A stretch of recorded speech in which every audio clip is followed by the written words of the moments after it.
Hello everyone! Your Clingy Dog Fam is back. And in today's video, gusto naming i-share ulit sa inyo yung homemade dog food na ginagawa namin for Clover and Moma.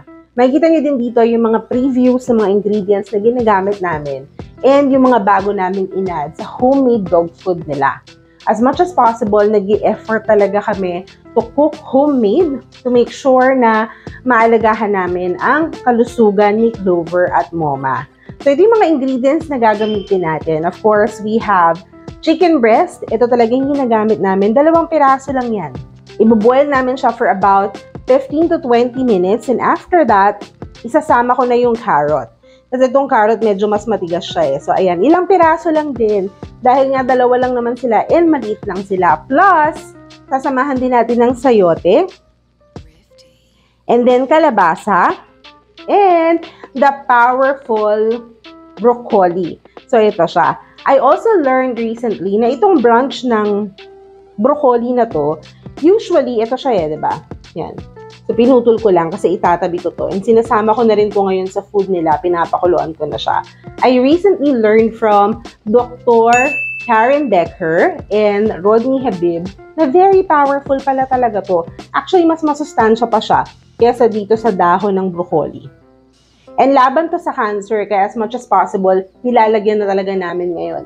Alam naman namin na medyo mahal, pero konting tipid lang sa atin, and sobrang pagmamahal sa mga fur babies natin, matutulungan natin yung kalusugan nila. And we are also adding itong luyang dilaw or turmeric. Kita nyo, ang liliit lang niya. Kung iisipin natin, parang hirap naman hiwain niya, ng messy naman, gawin na po natin. Kasi anti-inflammatory siya and meron din siyang component na anti-cancer. As an addition, nilalagyan ko din ng chicken liver, pangpalasa, and protein din kasi to.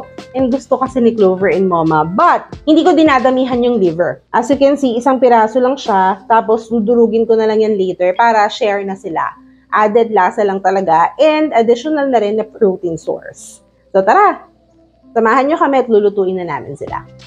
Gusto nga lang din pala namin i-share itong Simplus na electric cooker kasi nga ini-aim namin na ito na yung gagamitin namin sa pagluluto ng pagkain ni Clover and Moma. This is available in TikTok tapos minsan may sale pa siya.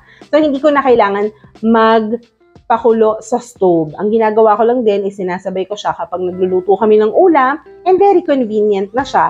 Even mag-travel kami, pwede namin tong dalhin with us para makapagluto kami ng homemade dog food ni Clover and Moma. So what we're going to do first is, pakukuluan lang natin yung chicken for about 15 to 20 minutes. Of course, lalagyan po natin yan ng tubig. Huwag niyong kalimutan na hugasang maigi yung chicken. Kita niyo, very excited na si Clover and Moma.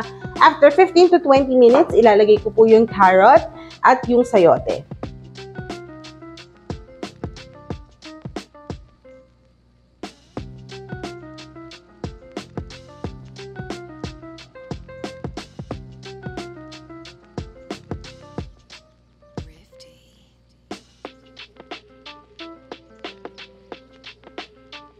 After 15 minutes, i-visit natin yung pinapakuluan natin and tanggalin natin yung dumi.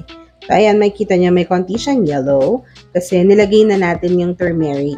Nilalagay ko yung turmeric, ayan siya, para ma-absorb sa sabaw and ng chicken na din. Ayan, tanggalin natin. Let's make sure ha, na tinatanggal natin kasi dumi yan eh. Diba tayo din pag nagpapakulo ng mga karne sa sinigang, sa nilaga, tinatanggal natin yan. So, after natin itong matanggal, ilalagay na po natin yung carrot and yung sayote. Hindi ko napakita sa inyo na nilagay ko na yung turmeric, pero ayun sila oh. May 3 tayong pirasong turmeric na nilagay. Ilalagay na po natin yung carrot para lumambot na siya. And yung sayote. Balikan natin ulit after mga 15 minutes. This time, ilalagay naman po natin yung tangkay na hiniwa natin ng maliliit ng broccoli. Kasi nga masustansya talaga siya. Yan, bigyan natin. And then, isasama na rin natin yung kalabasa. Ang ganda ng kulay niya oh, dahil sa turmeric. Kita mo parang very healthy talaga siya. Later na natin to ilalagay. Isusunod na natin yung liver kasi madali naman siyang maluto.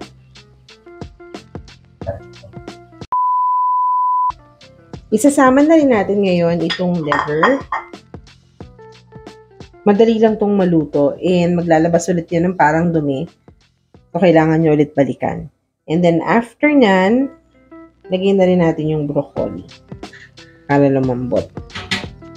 So, mga around 10 to 15 minutes na lang and ready na yan to serve.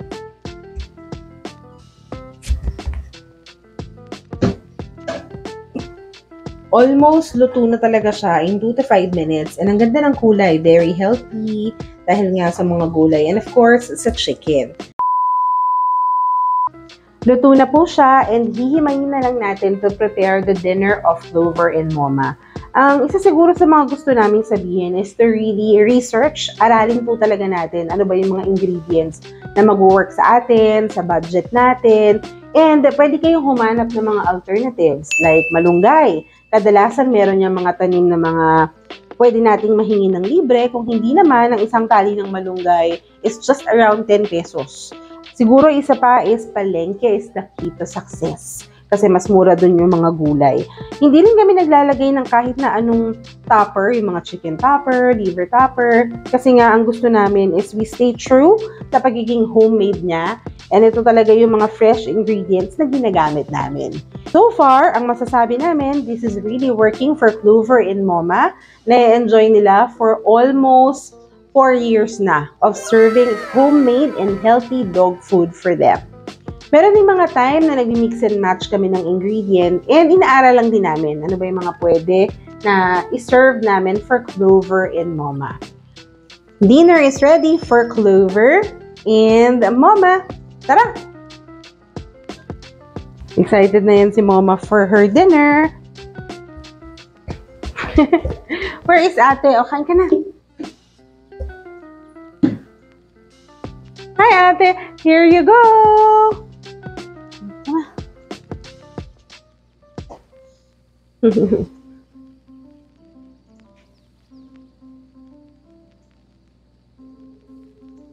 They're using their personalized food bowl from Uli Bowls and pati yung kanilang mat. That's all from us. This is again your Clingy Dog Fam. Thank you po sa lahat ng suporta. Bye!